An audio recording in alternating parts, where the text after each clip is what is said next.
கொலீக்ஸோ நம்ம ஃபேமிலி மெம்பர்ஸோட அதை பண்றேன் இதை பண்றேன் அப்படின்னு வந்து they may give some promise, but அது வந்து மோஸ்ட் ஆஃப் த டைம் வந்து அது கைண்ட் ஆஃப் எம்டி ப்ராமிஸா தான் இருக்கும். சிலர் வந்து அதை டு சம் எக்ஸ்டென்ட் வந்து அதை ஃபுல்ஃபில் பண்ணுவாங்க, சிலர் வந்து அதை நிறைவேற்றாமலே போயிடுவாங்க. ஆனா ஆண்டவர் வந்து ஒரு வார்த்தை நம்மளுக்கு தீர்க்க தரிசனமாகவோ இல்ல வேதத்துல கொடுக்கப்பட்ட வார்த்தைகள், அந்த வாக்குத்தத்தங்கள் வந்து நம்ம அதை வந்து we have to cling on to it. So அதை வந்து நம்ம வந்து பிடித்து கொண்டு நம்ம ஜெபிக்கணும். ஜெபிக்கும் போது கண்டிப்பாக அந்த வாக்குத்தத்தின் அடிப்படையில இருக்கிற எல்லா ஆசீர்வாதங்களையும் ஆண்டவர் கண்டிப்பாக நம்மளுக்கு கொடுப்பார். ஸோ புதிய ஒரு வருடம் அப்படின்ற வந்தோடனே நம்மளுக்கு வந்து புதிய சேலஞ்சஸ் இருக்குமே. இந்த வருடத்துல ஆண்டவர் என்னென்ன பிரச்சனைகள் பாடுகள் இருக்க போதும் அப்படின்ற ஒரு தாட்ல நீங்க இருக்கலாம். ஸோ எதுவாக இருந்தாலும் ஆண்டவர் வந்து சொல்றது, நான் உன்னோட இருக்கிறேன், உன்னை விடுவிப்பேன் என்பதுதான் ஆண்டவர் சொல்கிற உங்களுக்கு வாக்குத்தத்த வசனமாக இருக்கிறது. ஆகையால நீங்க வந்து எதை குறித்து பயப்பட தேவை வேண்டாம். ஆண்டவர் சொன்னது போல உலகத்தில் உபத்திரவம் உண்டு, ஆனாலும் திடன் கொள்ளுங்கள், நான் உலகத்தை ஜெயித்தேன் என்று சொல்லியிருக்கிறார். ஆகையால நீங்க ஒவ்வொரு நாளும் அவரை நீங்க உறுதியாக பற்றி கொள்ளும் போது எந்த பிரச்சனைகள் வந்தாலும் எவ்வளவு பெரிய பாடுகள் வந்தாலும் we can easily overcome. நம்ம அதை எளிதாக மேற்கொள்ள முடியும், ஜெயிக்க முடியும். ஸோ அதே போல ஒவ்வொரு நாளும் ஆவியில நிரப்பி ஜெபிக்கிற அனுபவத்தை நீங்க வைத்துக் கொள்ளுங்க. ஸோ எப்படி நம்ம நார்மலா ஜெபிக்கிறதும் வேண்டும், அதே போல ஆவியில நிரம்பி ஜெபிக்கிறதும் ரொம்ப அவசியமாக இருக்கிறது. ஏன்னா நம்மளுக்கு ஒவ்வொரு காரியங்களையும் சத்துருவினால ஏற்படுகிற தடைகள் மற்றும் பொல்லாத மனிதர்கள் ஏற்படுத்துகிற தடைகள், இது எல்லாமே ஆவியானவர் அறிந்திருக்கிறார். ஆவியில நம்ம நிரம்பி ஜெபிக்கும் போது ஆவியானவர் நமக்காக ஒப்புக்கடங்காத பெருமூச்சுகளோட வேண்டுதல் செய்கிறாரு. அது மாத்திரமல்ல, அந்த அப்டக்கிள்ஸ், அது எவ்வளவு பெரிய அப்டக்கிளாக இருந்தாலும் சரி, எவ்வளவு பெரிய தடையாக இருந்தாலும் சரி, சாத்தான் கொண்டு வந்த தடையாக இருந்தாலும் சரி, அதை வந்து நம்ம ஆவியில நிரப்பி ஜெபிக்கும் போது ஆவியானவர் நமக்காக யுத்தம் செய்து அந்த தடைகளை ஒன்றும் இல்லாமல் அதை இல்பொருள் ஆகும்படி செய்வார். So என்னோட முதல் பாயிண்ட் வந்து நான் சொல்ல வரேன், God is doing a new thing, you are not alone. So அவர் புதிய காரியத்தை செய்கிறார், நீங்க தனியாக இல்லை. இந்த புதிய வருடத்துல நீங்க தனியா என்ட்ராகி இருக்கீங்க அப்படின்னு நினைக்க வேண்டாம். ஆண்டவர் உங்களோட இருக்கிறார். ஆண்டவர் உங்க பட்சத்துல இருக்கும்போது உங்களுக்கு விரோதமாக இருப்பவன் யார்? So அது மாத்திரமல்ல, ஸோ இந்த புதிய ஆண்டுல யார் யார் புதிய ஒரு வேலைக்காகவோ ஒரு புதிய ஒரு பிளஸிங்காகவோ வெயிட் பண்ணி கொண்டு இருக்கலாம். ஸோ ஆண்டவர் வந்து கண்டிப்பாக அந்த காரியத்தை வாய்க்க செய்வாரு. ஸோ நீங்க வந்து ஜெபிக்கிறதுல விடாபடியா நீங்க ஜெபிங்க. கண்டிப்பாக நீங்க ஜெபிக்கும் போது எவ்வளவு பெரிய சில நேரத்துல சில ஆசீர்வாதங்கள் தடைப்படலாம், பட் நம்ம ஜெபிக்கிறத விடக்கூடாது. ஸோ நம்ம தொடர்ச்சியாக ஜெபிக்கும் போது கண்டிப்பாக நம்மளுக்கு ஆண்டவர் சித்தப்படி ஆண்டவர் என்ன கொடுக்கணும்னு நினைக்கிறாரோ அது கண்டிப்பாக கொடுப்பாரு. அதை வந்து எந்த மனிதனோ எந்த பொருளாத வல்லமையோ அதை தடை பண்ண முடியாது. ஸோ அடுத்தது வந்து இந்த எரேமியா 1:8 பாத்தீங்கன்னா, do not afraid of their faces, I am with you to deliver you என்று சொல்லப்பட்டிருக்கிறது அந்த வார்த்தை. ஆகையால ஆண்டவர் என்ன சொல்லியிருக்காருன்னா, உன்னை காக்கும்படி நான் உன்னுடனே இருக்கிறேன் என்று கர்த்தர் சொல்கிறார். சோ ஆண்டவர் வந்து உன்னோடு இருக்கிறேன் என்று ப்ராமிஸ் பண்ணதுனால சோ நம்ம வந்து பயப்பட தேவையில்லை. ஒவ்வொரு காரியத்தையும் நம்ம ஃபேஸ் பண்ணும்போது அது இன்ட்ரிவாக இருந்தாலும் சரி, அல்லது புதிய ஒரு பிசினஸ் தொடங்குறதாக இருந்தாலும் சரி, எந்த ஒரு காரியமாக இருந்தாலும் சரி, ஆண்டவரே நீங்க என் கூட இருக்கிறதுக்காக நன்றி. நீங்களும் நம்ம பரிசுத்த ஆவியானவரை எப்படி இன்வைட் பண்ணமோ அதே போல ஒவ்வொரு நாளும் ஆவியானவரை இந்த காரியத்தை செய்ய எனக்கு உங்க ஞானத்துக்காக யுவர் விஸ்டம். நம்ம ரொம்ப படிச்சுட்டா சில டைம் நம்ம நினைப்போம் எனக்கு அது தெரியும் அப்படின்னு. ஸோ அந்த மாதிரி நம்ம இருக்கக்கூடாது. ஏன்னா என்னதான் நம்மளுக்கு எவ்வளவுதான் பெரிய படிச்சாலும் எத்தனை டிகிரி நம்ம வாங்கினாலும் ஸோ ஆண்டவர் நம்ம வெயிட் பண்றதுக்கு ஈக்குவலண்டா எதுவுமே கிடையாது. ஸோ ஆகையால ஆண்டவருடைய விஸ்டம் ஞானத்தை ஒவ்வொரு காரியத்திலையும், அது சின்ன காரியமாக இருந்தாலும் சரி, பெரிய காரியமாக இருந்தாலும் சரி, நம்ம அவருடைய ஞானத்தை நம்ம டிபெண்ட் பண்ணி கொள்ளும் போது, சார்ந்து கொள்ளும் போது, வாழ்க்கையில நம்ம மேல மேல இருந்து கொண்டே போகலாம். சோ அதுதான் வெற்றியின் ரகசியம்.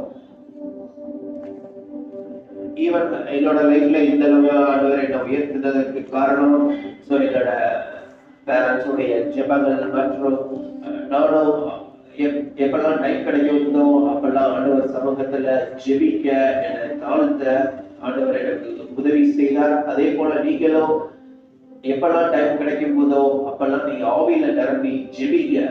ஆவியில நிரம்பி ஜெபிக்கும் போது நம்மளுக்கு தெரியாத தடைகள், நம்மளுக்கு தெரியாத சில தந்திரங்கள், அது எல்லாமே பரிசுத்த ஆவியானவர் ஒரு உதவியோடு நம்ம அதை எளிதாக மேற்கொள்ள முடியும், அதை ஜெயிக்க முடியும். அது ஒன்றுமில்லாமல் நெல்பொருளாகும்படி அவர் உதவி செய்வார்.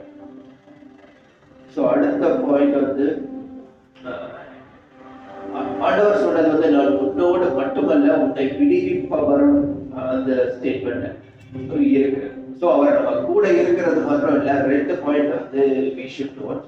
அவர் நம்ம கூடயும் இருக்காரு. கூட மாத்திரம் இருந்துட்டு சும்மா இருக்க போறது இல்ல. நம்மளுக்கு பிரச்சனைகள், பாடுகள், அந்த மாதிரி ஒரு சிச்சுவேஷன் வரும்போது நம்மள ரெஸ்கியூ பண்ணுவாரு, நம்மளை விடுவிப்பாரு, நம்மளை டெலிவரும் பண்ணுவாரு. அதுதான் அந்த ரெண்டு ஆக்ஷனும் பண்றது இந்த இடத்துல நம்ம பார்க்கலாம். ஒருவேளை சோதனைகள் வரலாம், பிரச்சனைகள் வரலாம், பாடுகள் வரலாம். பட் உலக பிரகாரமான பீப்புளுக்கும் நம்மளுக்கும் உள்ள டிஃபரன்ஸ் என்னன்னா, அவங்களுக்கும் பிரச்சனை வரலாம்.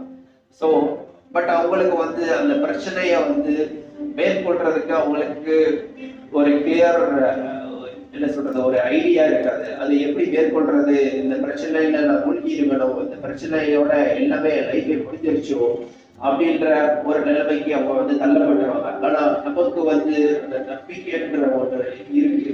என்ன பிரச்சனைகள் வந்தாலும், பாடுகள் வந்தாலும் என் வீட்டில் உயிரோடு இருக்கிறார். அவர் என்னை எந்த பிரச்சனையாக இருந்தாலும், பாடுகளாக இருந்தாலும் அதை மேற்கொள்ளும்படி எனக்கு உதவி செய்வார். அதுதான் நம்மளுக்கு இருக்கிற நம்பிக்கை. ஆகையால நீங்க ஒவ்வொரு நாளும் செபிக்க மறக்காதீங்க. ஆண்டவருடைய கைடன்ஸ, அவருடைய உதவியை பெற்றுக்கொள்ளுங்க. நம்மளுக்காக கோடிக்கணக்கான தேவதூதர்கள் இருக்கிறாங்க. ஒவ்வொரு நாளும் நம்ம ஜெபிக்கும் போது நம்ம வீட்டு ஒவ்வொரு அறைகளிலும் ஒவ்வொருவருக்கும் தேவ தூதர்கள் நியமிக்கப்பட்டிருக்காங்க. அது சிறியதாக இருக்கிற குழந்தைகளுக்கும் சரி, பெரியவங்களுக்கும் சரி, அந்த ஒவ்வொரு தேவ தூதர்கள பணிகளை ஆவிகளை நம்ம ரிலீஸ் பண்ணிக்கொள்ளணும். ஒவ்வொரு நாளும் நம்ம அறைகளில, நம்ம தங்கி இருக்கிற இடத்துல, ஒவ்வொரு இடத்தின் மேலே, ஒவ்வொரு நபர் மீதும், நம்ம ஃபேமிலி மெம்பர்ஸ் மீதும் ஆண்டவருடைய ரத்தத்தை நம்ம தெளித்து ஜெபிக்கணும். ஆண்டவருடைய பாதுகாப்பின் கீழே அவங்களை வைத்து நம்ம ஜெபிக்கும் போது எல்லா எதிர்த்தாக்குதலுக்கும், தீமைக்கும் நம்மளையும், நம்ம ஃபேமிலி மெம்பர்ஸ் ஒவ்வொருவரையும், நம்ம பட்டணத்தையும், நம்ம தேசத்தையும் நம்ம பாதுகாத்துக் கொள்ள முடியும்.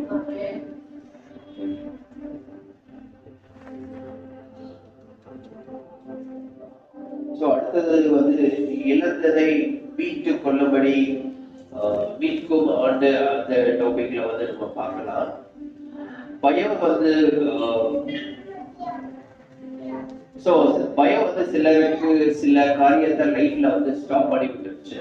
சில காரியம் தாமதமாயிடுச்சு. இந்த காரியத்தை செஞ்சா ஏதாவது ஆயிருமோ அப்படின்ற ஒரு பயம் அவங்கள தடுத்துருச்சு. அதனால அவங்க லைஃப்ல என்னதான் கோல், அம்பிஷன் இருந்தாலும் அவங்களால ஃபர்தரா ப்ரொசீட் பண்ண முடியாம போயிடுச்சு.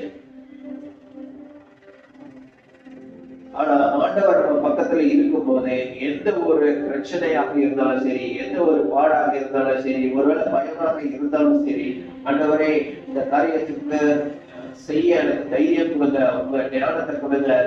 இந்த அது ஸ்டடீஸாக இருந்தாலும் சரி, அது ஒரு எக்ஸாமாக இருந்தாலும் சரி, எந்த காரியமாக இருந்தாலும் சரி, ஜெபித்து விட்டு நீங்க செயல்படும் போது, ஆவியில நிறைத்து ஜெபித்து விட்டு ஒரு 1 hour நீங்க ஜெபித்து செயல்படும் போது ஆண்டவர் அற்புதத்தை செய்யறத நீங்க பாப்பீங்க அந்த காரியத்துல. அடுத்தது கடைசியாக சொல்ல வேண்டிய அந்த point new doors, new strength. அந்த தேவன் வந்து நமக்கு திறக்கிற கதவை பயமோ இல்ல துஷ்ட மனிதர்களோ இல்ல சத்துருவின் ஆவியோ எதுவும் அதை வந்து க்ளோஸ் பண்ண முடியாது, அது மூட முடியாது. சோ அதுதான் சொல்ல வந்தது. பிளஸ் சோர்வானவர்களுக்கு ஒரு புதிய பலனை ஆண்டவர் வந்து தருகிறார்.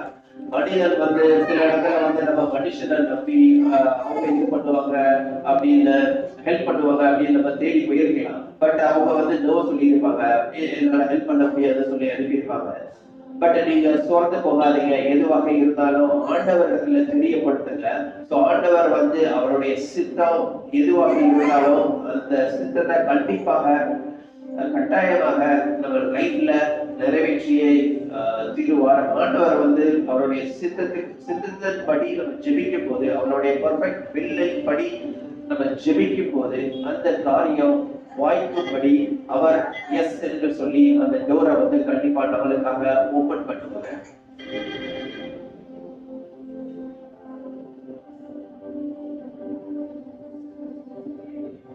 இந்த ஆண்டு நல்லபடியாக தொடங்க, ஜெபத்தோடு தொடங்க ஆண்டவர் நம்மளுக்கு உதவி செய்தார். அதே போல இந்த ஆண்ட ஒரு வெற்றியோட, ஒரு ஜெபத்தோட, ஒரு நல்லபடியாக அதை வந்து தொடங்கினவர் முற்றுமுடிய நம்மளை நடத்தி அதை வந்து ஒரு பெர்ஃபெக்டான ஒரு எண்டிங்கு நேராகவும் வழி நடத்துவார்.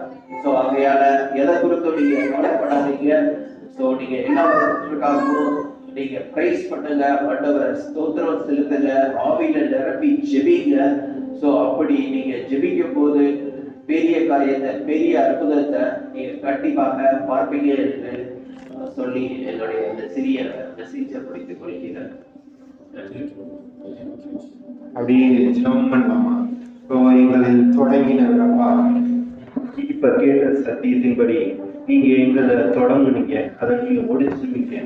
ஒரு புதிய காரியத்தை செய்யும் போது அந்நிய பாஷையில் ஜெபித்து எந்த தடை இருந்தாலும் அதை கட்டி போட வேண்டும் என்று கேட்டோம்ப்பா. பயம் வந்து சில இதை ஸ்டாப் பண்ணிடணும் என்று கேட்டோம். ஒரு எவ்வளவு பெரிய ஒரு சத்தியம். பயந்தே சில காரியங்களை நாங்கள் நிறுத்தி வைத்திருக்கிறோம். அப்பா பயப்படாது, நான் உன்னோட இருக்கிறேன் என்று ஏசாயா 43 சொல்லப்பட்டதன்படி நாங்கள் ஜெபிக்கிறோம். இந்த ஆண்டுல பயப்படாமல் முன்னேறி செல்ல எங்கள் ஒவ்வொருவருக்கும் கிருபை தாங்கப்பா, கிருபை தாங்க, கிருபை தாங்க. தேங்க்யூண்ணா, தேங்க்யூ ஜீசஸ், தேங்க்யூ ஜீசஸ். ஆவியில் நிரம்பி தடைகளை எல்லாம் கட்டி போட கிருபை தாங்கப்பா, கிருபை தாங்க. ஒவ்வொரு வீடுகளிலும் எந்தெந்த தடைகள் இருக்கோ ஆவியில் நிரப்பப்பட்டு அந்த தடைகளை அப்பா பிடிங்கவும் கட்டவும் நாட்டவும், எரேமியா 2 சொல்லப்பட்டதன்படி பிடுங்கவும் இடிக்கவும் அழிக்கவும் கவிழ்க்கவும் கட்டவும் நாட்டவும் நான் இன்றைய தினம் உன்னை ஜாதிகளின் மேல் ஏற்படுத்தினேன் என்று சொல்லியிருக்கீங்க. இது ஒவ்வொருவருக்கும் உள்ள வார்த்தை தான் அப்பா. அப்பா தேங்க்யூ ஜீசஸ். எங்கள் குடும்பங்கள்ல எதெல்லாம் பிடுங்கப்படணுமோ வேரோடு பிடுங்கப்படட்டும், எதெல்லாம் இடிக்கப்படணுமோ இடிக்கப்படட்டும். கிறிஸ்துவுக்கு இயேசுவுக்கு பிரியமில்லாத எதெல்லாம் கவிழ்க்கப்படணுமோ கவிழ்க்கப்படட்டும், எதெல்லாம் கட்டப்படணுமோ கட்டப்படட்டும். ஒவ்வொரு குடும்ப வாழ்க்கையை கட்டப்பட வேண்டுமானால் அது கட்டப்படட்டும். வேலை ஒரு ப்ரொமோஷன் அதில் கட்டப்பட வேண்டுமானால் கட்டப்படட்டும். எஸ்டாப்ளிஷ் ஆகட்டும், ஸ்ட்ரென்தன் பண்ணப்படட்டும், ஸ்ட்ரென்தன் பண்ணப்படட்டும். Thank you Jesus, thank you Jesus. உறுதியான ஸ்தலத்துல உன்னை ஸ்தாபிப்பேன் என்று நீங்க சொல்லியிருக்கீங்க. I will establish you in firm places. உறுதியான ஸ்தலத்துல நீ ஸ்தாபிக்கிறவர். Thank you Lord, thank you Lord. We are not those who drift away. அப்படியே வழுக்கி போகிறவர்கள் அல்ல, உறுதியான ஸ்தலத்துல நீங்க ஸ்தாபிக்கிறவர். இந்த உலகத்துல இந்த வருடத்துல அசைக்கப்படும், எல்லாமே அசைக்கப்படும். ஆனால் எங்கள் நம்பிக்கை அசைக்கப்படக்கூடாதப்பா. எங்கள் குடும்பத்துல யாரோட நம்பிக்கையும் அசைக்கப்படக்கூடாது. உறுதியா இருக்கணும், கட்டப்படணும், நாட்டப்படணும் அப்பா, நாட்டப்படணும். எங்கள் வேலைகள் அசைக்கப்படக்கூடாது. எங்கள் வேலைகள் மேல நாங்க நம்பிக்கை வைக்கல, எங்க ஜாப் மேல, எங்க சேலரி மேல நம்பிக்கை வைக்கல. எது எப்படி அசைக்கப்படுமோ என்று எங்களுக்கு தெரியாது. உங்க மேல நம்பிக்கை வைத்து ஓடிக்கொண்டு இருக்கிறோம். Oh, you will establish the firm places என்ற வார்த்தையின்படி you will establish them, you will establish them in firm places, in firm places. உறுதியான ஸ்தலத்துல நீ கட்ட போறதுக்காய் நன்றி அப்பா, நன்றி நன்றி நன்றி. Thank you Jesus, thank you Lord. Hallelujah, hallelujah, hallelujah,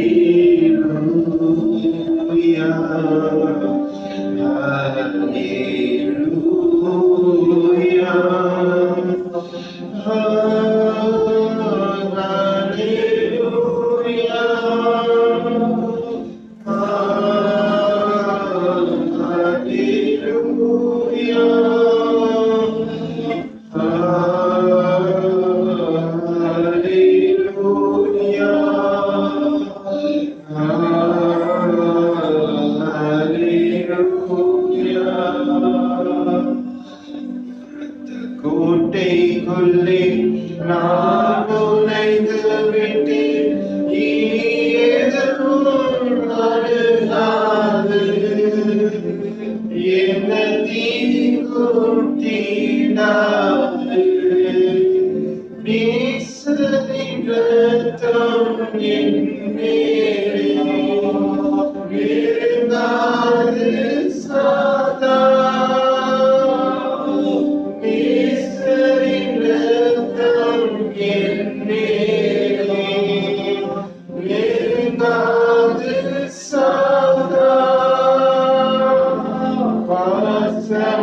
சிலுவையில் பலியானார், பாவத்தை வென்று விட்டார்.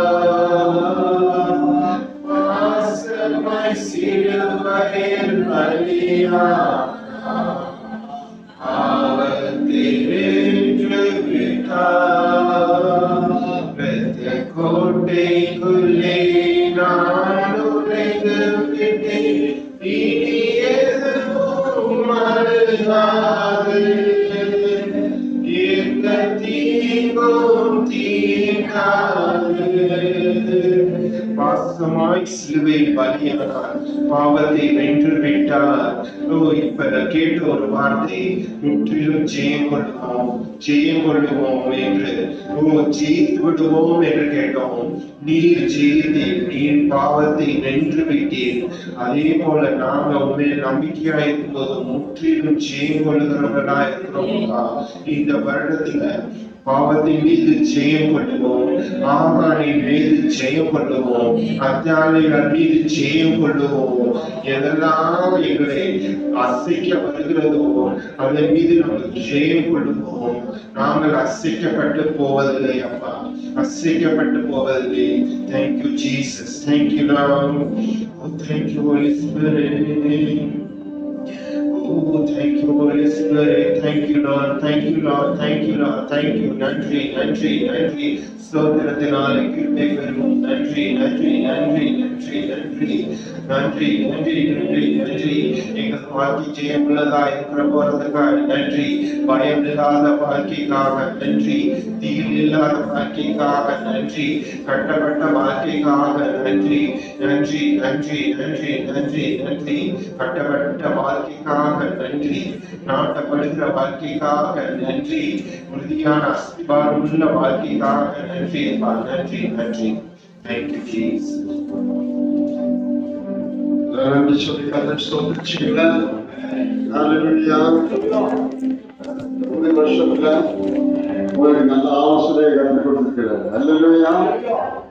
ஜஸ்ட் மூலமா அந்த ஆலோசனைகளுக்காக கர்த்தருக்கு ஸ்தோத்திரம். எத்தனை பேருக்கான பிரயோஜனமான விஷயம்.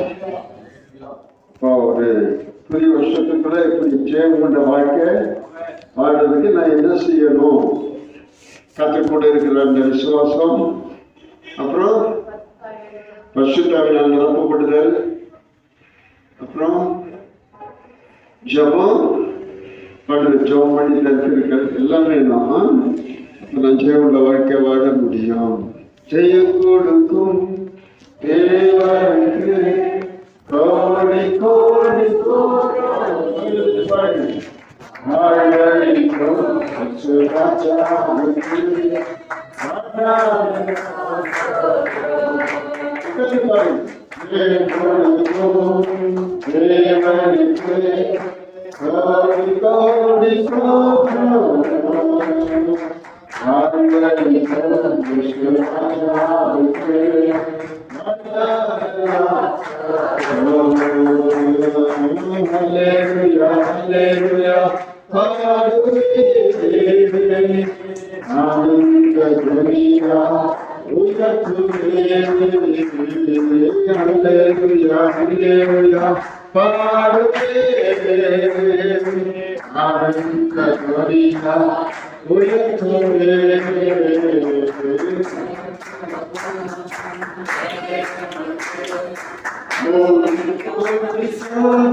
நமக்கு ஒரு வித்தியாசம் அதுதான் அப்படின்னு சொல்றாருல்ல. உங்களுக்கு ஒரு நம்பிக்கை இருக்கிறது, மற்றவர்கள் நம்பிக்கை இல்லாமல் பிரிக்கும் பொழுது கர்த்தர் நமக்கு ஒரு நம்பிக்கை தந்திருக்கிறார். கர்த்தர் நம்ம கூட இருக்கிறார், கர்த்தர் நம்மை நடத்துவார். அந்த நம்பிக்கை நம்பிக்கை தேவனே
படிக்கிற பிள்ளைங்க எதுக்கா படிப்பாங்க? படிச்சு ஃபெயில் ஆகாம படிப்பாங்க, சேர்த்து எடுக்கணும்னு சொல்லி தான் படிப்பாங்க.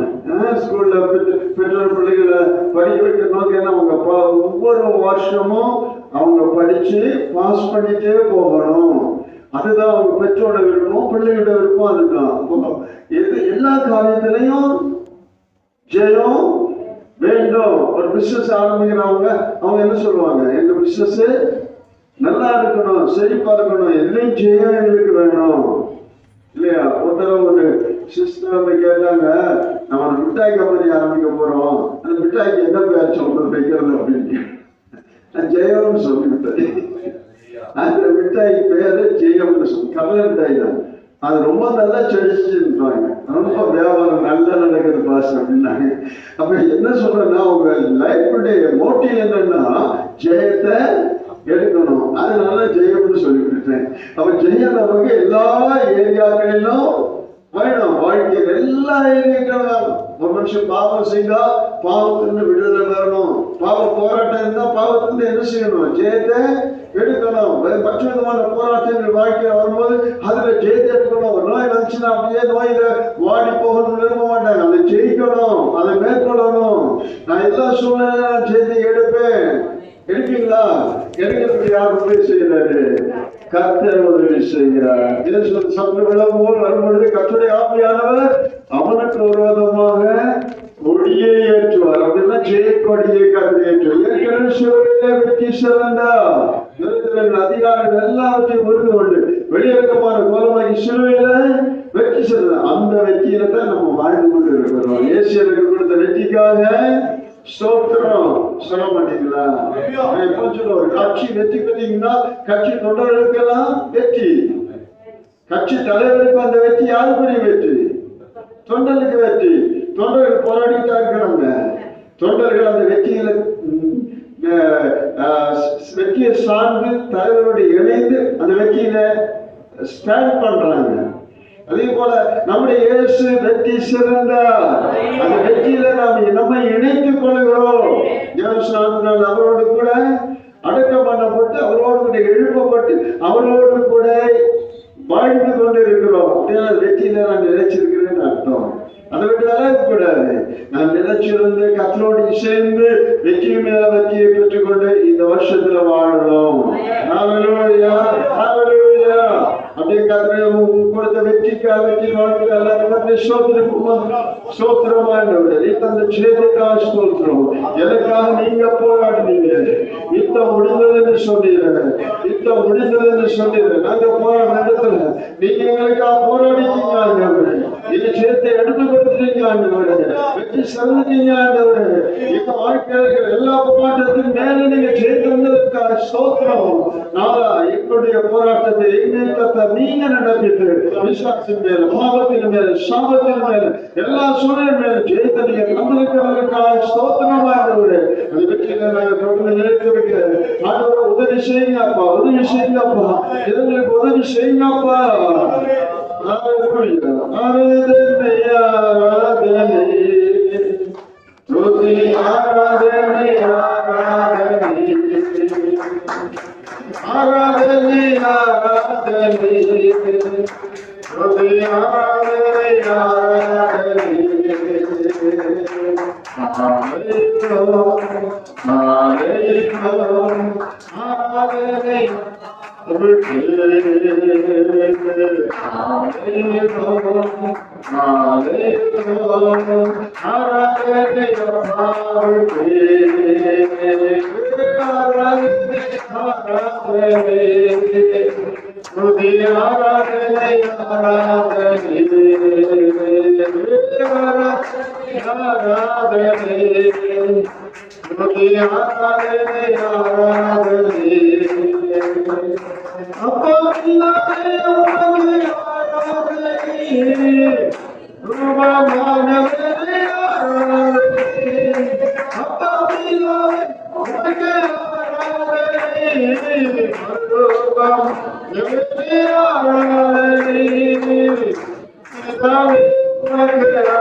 துதிக்கும் போது பாடும்போது நம்ம இறுதி எங்க போகணும்?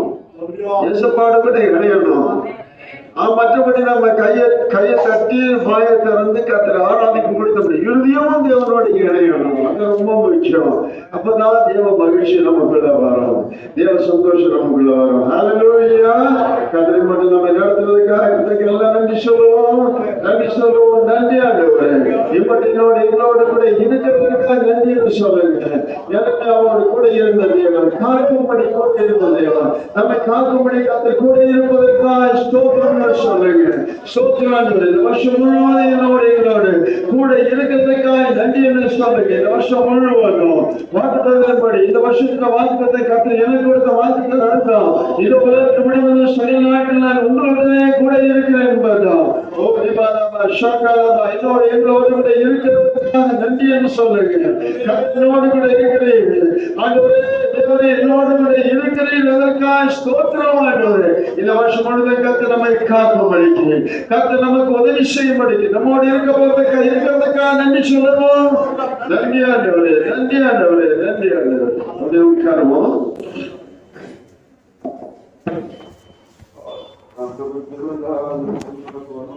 அதுக்கு அவ்வளோ வருஷம் சொல்லி அது பண்ண ரோமன் 5:8 படிக்கணும்.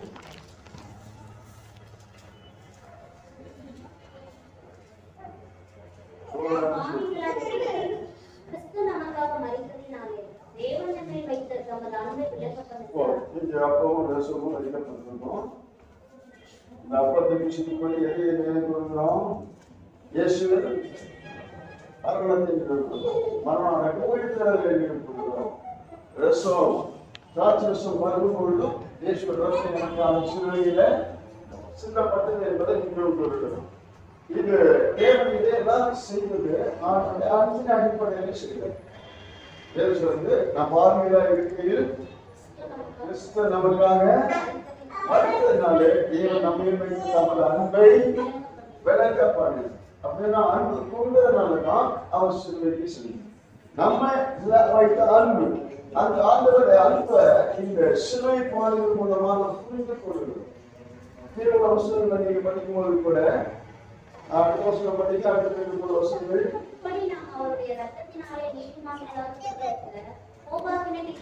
அவராலே நாம் ரட்சிக்கப்படுவது அதிக நிச்சயமாவே. நாம் தேவனுக்கு சகோதரராய் இருக்கையில் அவருடைய குமாரனின் மரணத்தினாலே அவருடனே ஒப்புரவாக்கப்பட்டோமானால், ஒப்புரவாக்கப்பட்ட பின் நாம் அவருடைய ஜீவனாலே ரட்சிக்கப்படுவது அதிக நிச்சயமாவே. அல்லாமலும் ஒருவனுடைய மீறுதலினாலே அந்த ஒருவன் மூலமாய் மரணம் பார்த்துக்கொண்டிருக்க கிருபையின் பரிபூரணத்தையும் நீதியாகிய ஈவின் பரிபூரணத்தையும் பெறுகிறவர்கள் இயேசு கிறிஸ்து என்னும் ஒருவராலே ஜீவனை அடைந்து ஆளுவார்கள் என்பது அதிக நிச்சயமாகும். இங்கே ஆண்டவருக்கு அன்பினால நமக்கு கிடைத்த ஸ்லாட்டில் உரிமைகள் என்ன என்று இந்த வசனங்களை நம்ம படிக்கிறோம். முதலாவது தேவன் நமக்காக அன்பு கொண்டு மரித்தாரு. அதனால நமக்கு கிடைச்ச ஆசீர்வாதங்கள் என்ன? 9ஆம் வசனத்தில் என்ன படிக்கிறோம்? ரத்தத்தினால நீதிமான்களாக்கப்பட்டிருக்கிறோம்.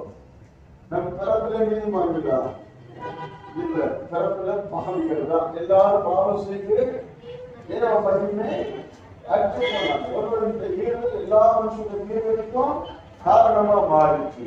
அப்படின்னா ஆட்கள பார்வையில எல்லா மக்களும் பரிசுத்தவான்கள் அல்ல, பாவிகள் என்ற லிஸ்டே கற்றுப்பார்கள். ஆனா இயேசு கிறிஸ்து ரத்தம் சிந்தி மறித்ததுனால அந்த ரத்தத்தின் மூலமா கழுவப்பட்டவங்க மட்டும்தான் நீதிமான்கள், பரிசுத்தவான்கள் என்று ஆண்டவர் சொல்லுகிறார். ஹல்லேலூயா. இயேசு ரத்தம் நமக்கு சுத்தப்பட்டதுனால நாம் நீதிமான்களாக்கப்படுகிறோம், நாம் கழுவப்படுகிறோம். ரோமர் 6ஆம் அதிகாரம் 22ஆம் வசனம், இப்பொழுது நீங்கள் பாவத்திலிருந்து விடுதலையாக்கப்பட்ட தேவனுக்கு அடிமையாளர்கள். நாம் பரிசுத்தமாக கிடைக்கும் பல புள்ளிமானிக்கு செய்வார். நம்ம பரிசுத்தமானதுக்குள்ள கர்த்தர் ரத்தத்தின் மூலமாக நம்மை நடத்தி இருக்கிறார். நீதியில கர்த்தர் நம்மை நடத்தி இருக்கிறார். அடுத்த வருஷம் வாசிக்கும் போது அடையாளத்தில் பார்க்கும்போது நாம் ஒரு ரத்தத்தினால நீதிமான்கள் கோபாக்கரைக்கு நீங்களாக கோபாக்கினேன்னு இருக்குது. கோபாக்கினேன்னு நாம் இயேசு ரத்தத்தினால மீட்கப்படுவதனால, அவர் நமக்காக ஜீவனப்படுவதனால தேவனுடைய கோபாக்கினை நாம் நினைச்சுக்கோம். தப்பு வைக்க கோபாக்கினை என்னது? தேவ நீதி ஒன்று. ஒரு நீதிபதி இருக்கான்னு வச்சுங்க, அவன் நியாயத்திற்கு ஒரு மனுஷனுக்கு மரண தண்டனை அனுமதி கொடுத்த நாம் என்ன பண்ணணும்?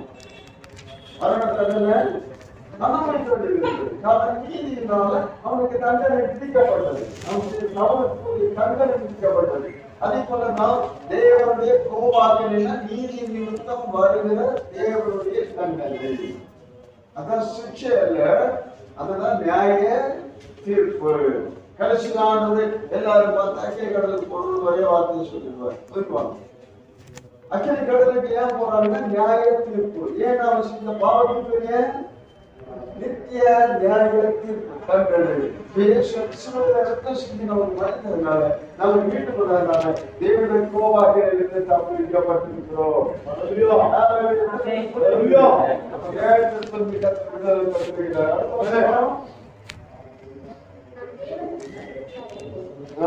அவருடைய குமாரன் மகத்தினால அவனோடு தேவனுக்கு யாராம்? நாம் தேவனுக்கு சத்துருக்களா இருக்கு. ஒரு மனுஷன் பாவம் செய்யும்போது சத்துருவா மாறுதான். யாருக்கு? தேவனுக்கு வருமா மகிழ்ச்சியை சிலுவையில கொண்டே எழுதப்பட்டிருக்கு. அப்ப இந்த தேவனுக்கு சத்துருக்களா இல்லை. நம்ம ஆண்டவர் இதை அவங்க ஒவ்வொருவருக்காக ரத்தம் சிந்தினாங்க. அப்ப ரெண்டு பேருக்கு இடையில பாவம் வந்துச்சுன்னா அது சத்துருவா மாறிப்பாங்க. புரியுதா? பாவம் ரெண்டு பேரும் என்ன செஞ்சிருது? பிரிக்குது. அவர் இன்னொருத்தர் பிரியத்தை வந்து அவங்க ஒப்புரவாகும் போது ஒப்புரவாகும் மாதிரி இயேசு கிறிஸ்து நமக்கும் தேவனுக்கு நடுவாக சிலுவையிலே தோன்றினார். சிலுவையிலே தோன்றி அவர் ரத்தம் சிந்தி அந்த ரத்தத்தின் மூலமாய் நம்மை தேவனோடு இணைத்து விட்டார், ஒப்புரவாக்கி விட்டார். அதனாலதான் தேவனோடு நம்ம சமாதானம் பெற்றிருக்கிறோம். 5ஆம் அதிகாரம் சொல்றோ இவ்விதமாக நாம் விசுவாசத்தினால் நீதிமான்கள் இருக்கப்பட்டிருக்கிறபடியால் நம்முடைய கர்த்தராகிய இயேசு கிறிஸ்துவின் மூலமாய் தேவனிடத்தில் சமாதானம் பெற்றோம். ரெண்டு பேருக்கு இந்த பகை நீங்கிச்சுன்னா அவங்களுக்கு என்ன உண்டாகுது?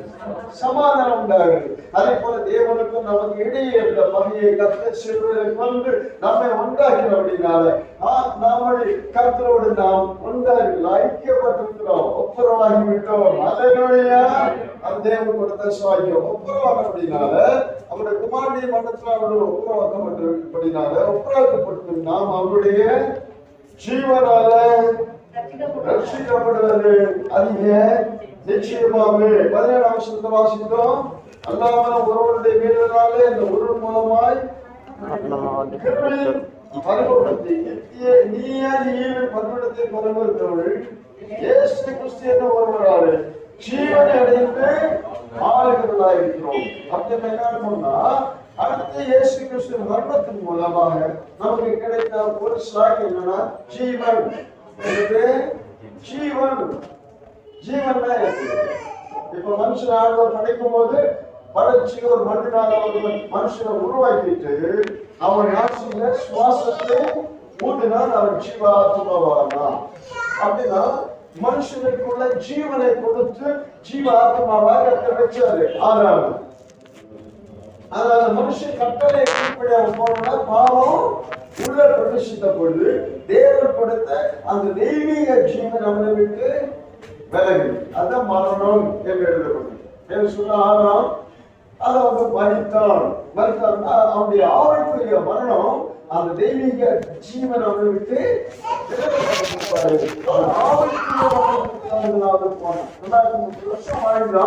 சமயத்துல உயிர் இருந்தது, ஆத்மா தேவனை விட்டு பிரிந்தது. எல்லாருக்கும் உயிர் இருக்கதான் செய்யுது, நடமாடுறாங்க, போறாங்க, வர்றாங்க, எல்லாமே செய்யறாங்க. ஆனா அவனுக்குள்ள தெய்வீக ஜீவன் இல்ல. அவருடைய உலகத்துல தேவன் கொடுத்த உயிர் இருக்குது. அந்த உயிர் வந்து எல்லாருக்கும் ஒரே ஒரு தான் எங்க போகும்? மேல ஏறுகிற மனுஷனுடைய ஆவியை எழுதப்படுகிறது. கொடுத்த உயிரானவர் எடுத்துருவாரு. ஆனா இயேசு விசுவாசத்தை ஏற்படுறவங்க நித்திய ஜீவனுக்குரிய ஜீவன் இருக்கலாம். அந்த ஜீவன் அவனுக்குள்ள வாசம் வருது. அப்படின்னா ஆறாமுக்குள் பாவம் வந்த பொழுது அந்த ஜீவன் நஷ்டப்பட்டதை திரும்ப இயேசுவின் மரணத்தின் மூலமாய் திரும்ப கட்டுப்படுத்திருக்கிறாரு. அதனாலதான் மறுபடியும் பிறக்கும் பொழுது தெய்வீக ஜீவன் எனக்குள்ள திரும்ப கொடுக்கப்படுகிறது. அந்த ஜீவன் எனக்குள்ள இருக்குதா? நம்முடைய ஜீவன் கிறிஸ்தவனுக்குள் மறைந்து இருக்கிறது. நம்முடைய கிறிஸ்தவன் ஜீவனாய் கிறிஸ்து வெளிப்படும் போது நீங்கள் அவரோடு கூட வெளிப்படுகிறீர்கள். அப்ப அந்த கிறிஸ்துவின் ஜீவன் உங்களுக்குள்ள வரும்போதுதான் என்ன சொல்லுது? அதனால ஒருவருடைய மீதுதான் ஒருவர் மூலமா மகனாக இருக்க கிருவில் பரிவர்த்தனை நீதியாகிய பரிவர்த்தனை இயேசு கிறிஸ்து என்ற ஒருவரால ஜீவனை அடைந்து ஆழ்வாழ் என்பது அதிக நிச்சயமா. ஏன்னா உங்க ஆவி மனதிற்குள்ள தெய்வீக ஜீவன் உங்களுக்குள்ளே கொடுக்கப்பட்டிருக்கிறது. இருக்கிறதுனால உங்களோட உள்ளான மனுஷன் பலன் அடைகிறான்.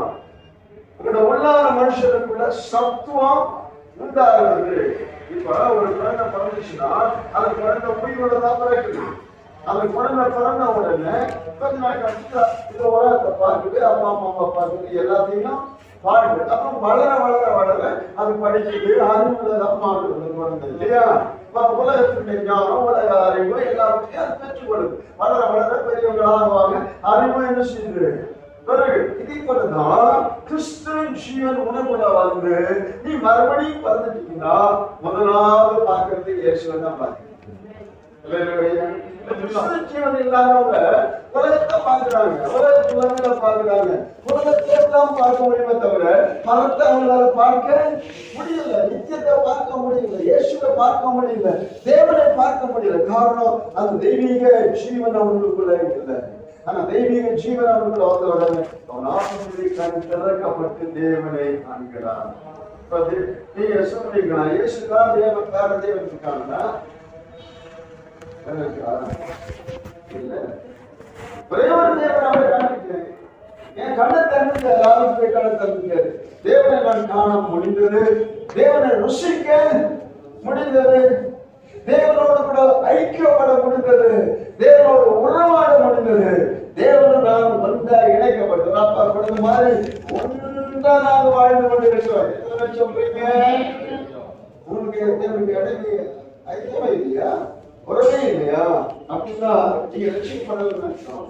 நீங்க ரட்சிக்கப்பட்டீங்கன்னா தேவனுக்கு இடையே உங்களுக்கு இடையே ஒரு பெரிய ஐக்கியத்தை ஏற்படுத்தி நாம் நீதிமான்களாக்கப்பட்டோம், தேவனாக ஒப்புரவாக்கப்பட்டோம், கோபனாக்கு நாம் தப்பிக்கப்பட்டோம்.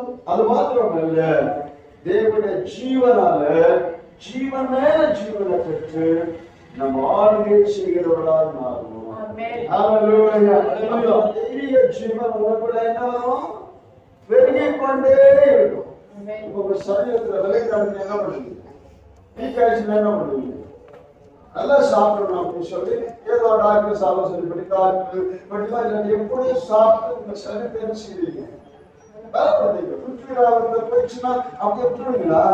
இல்ல, அந்த உயிர் திரும்ப பலன் அடையணும், நல்லா வளரணும் அப்படின்னு சொல்லி அவங்களுக்கு தெரிஞ்சது எல்லாத்தையும் கொடுத்து அவங்க வளர்ந்த மாதிரி தேவனுடைய வார்த்தையின் மூலமா நீங்க ஜீவனை பெருக பழகணும். ஜபத்தின் மூலமாய் உங்களுக்குள்ள வந்து ஜீவன் பெருகணும். நீங்க குற்றா சோதனை நடந்துச்சுன்னா சோதனை போயிடுவீங்க. ஆனா ஜீவன் இருந்துச்சுன்னா அதை ஏத்துட்டீங்க, பலன் இருந்தீங்கன்னா ஏத்துட்டீங்க. ஆமையில பலன் இல்லைன்னா நீங்க சோதனா சொல்லுங்க, வசனம் இருக்குது. சோதனை உங்களுக்கு பலன் புரியுது. அவங்க ஆமையில அந்த தெய்வீக ஜீவன் உங்களுக்குள்ள பலன் அடைந்து புதுப்பிக்கப்படுறதுக்கு நீங்க தான் இடம் கொடுக்கணும்.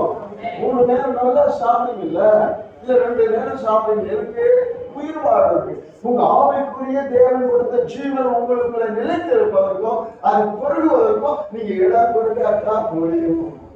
நான் எதுவுமே செய்ய மாட்டேன், உலகத்துல நல்லா வாழ்வேன் எல்லாரும் மாதிரி அப்படின்னா நித்திய ஜீவனுக்குரிய ஜீவனை நீங்க காப்பாற்ற முடியும். அப்ப நீங்க டெய்லி தேவனோட ஐக்கியப்பட உன் முன்னிலையில நடந்து போவார். இப்பவே உங்க முன்னிலையில வச்சு பாருங்க. முன்னிலைன்னா என்ன? உங்க முன்னால அவர் முன்னாலே பின்னாலேயும் வலது பக்கத்துல இடது பக்கத்துல என்ன செய்யறாரு? பார்க்கிறவராய் இருக்கிறார். உன்னை முற்புறத்திலும் பிற்புறத்திலும் நெருக்கி போட மாட்டாரு. அவர் கரத்தை வைத்து என்ன செய்யறாரு? ஆசீர்வதிக்கிறார். நீ வலது புறம் இடது புறம் சாய விட மாட்டார். உன் காலை தள்ளாட விட மாட்டார். உன்னை காக்கும் தேவன் உறங்க மாட்டார். சரி, நான் பரிசுத்தத்தை குறித்து நான் சொல்லிட்டு நம்ம ஜெபம் பண்ண போறோம். பரிசுத்தத்திற்காக ஆண்டவர் என்ன செய்யறார்? நான் பரிசுத்தர், உங்களை அழைத்தவர் பரிசுத்தராய் இருக்கிறது போல. பரிசுத்தரை நம்ம பார்ப்போம். என்னை அழைத்தவர் யாரு? பரிசுத்தர். அதனால நான் என்ன செய்யணும்? பரிசுத்தமா இருக்கணும். நீங்களும் பரிசுத்தராக இருக்கணும். எப்படி? எழுதப்பட்ட வார்த்தை சொல்லுங்களேன். எழுதப்பட்ட வார்த்தை. என் பரிசுத்தத்தை கொலைக்கிற சொல்லுங்களேன். என் பரிசுத்தத்தை கொலைக்கிற, எடுத்து கொடுக்கிற, கரைப்படுத்துகிற எல்லா ஆவிக்கு விரோதமான நாவத்தையே சொல்லலாம். அதுதான் ஜெபம். என்னை அழைத்தவர் பரிசுத்தர், அவர் பரிசுத்தராய் இருக்கிறார் சொல்லி எழுதப்பட்டிருக்கிறது. எழுதப்பட்ட அந்த வார்த்தையை நான் சொல்லும் பொழுது எனக்கு அந்த ஓரின செஞ்சிருக்கு. வந்து என்னை மட்டும் அழைச்சிருக்கிறார், உங்களே அழைச்சிருக்கிறார். எதுக்காக? பரிசுத்தத்திற்கு என்று அழைத்திருக்கிறார்.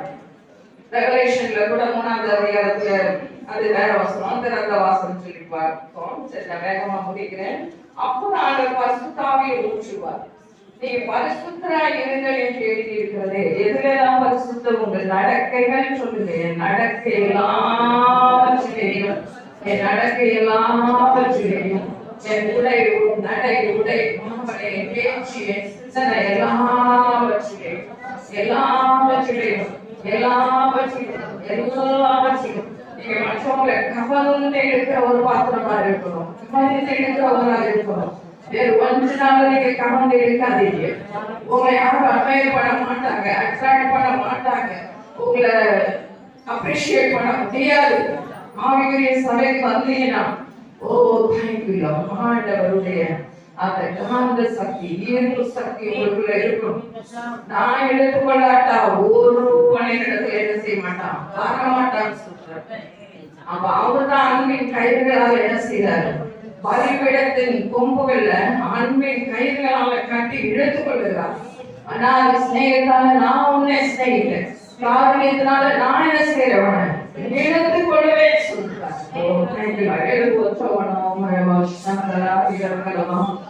பரிசுத்தப்படுத்துங்கப்பா, பரிசுத்தப்படுத்துங்கப்பா, பரிசுத்தப்படுத்துங்கப்பா, பரிசுத்தப்படுத்துங்கப்பா. ஓ காணிக்கை நேரம், பரிசுத்தத்துக்கு ஐஸ்வர்யம், காணிக்கை நேரம், கமிட்டி நேரம் வந்துவிட்டது, நீங்கள் தெரிந்துவிட்டது. ஒரு டேட்டர்ஸை பெற்றுக் கொடுக்கின்ற 2026 உன்னை சேவ் பண்ண பிடிக்கும், உன்னை தூக்கி எடுக்க பிடிக்கும், உன்னை டெலிவர் பண்ண பிடிக்கும். உனக்காக ஒரு கிரியேட்டிவிட்டியை பண்ண பொழுது ஒரு கிரியேட்டிவ் கரெக்டா செய்யாத ஒரு இதோ நான் புதிதாக விரும்புவதாக வாக்களிக்கிறாரே, இதோ நான் சகலத்தை புதிதாக்குகிறேன் என்று சொல்லுகிறாரே.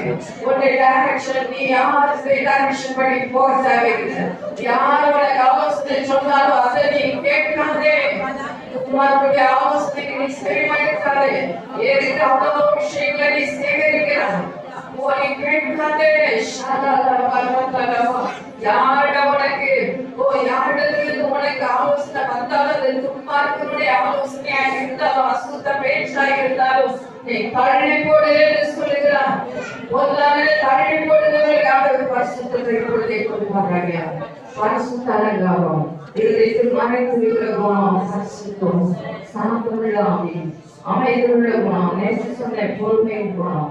ஆத்மாவை பொறுமையை நாங்கள் காத்துக்கொள்ளலாம், பொறுமையை நாங்கள் காத்துக்கொள்ளலாம்.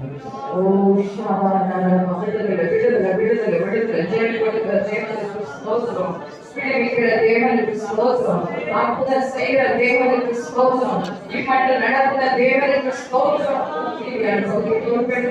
இயேசுவின் நாமத்தில் பிதாவே, ஆமென்.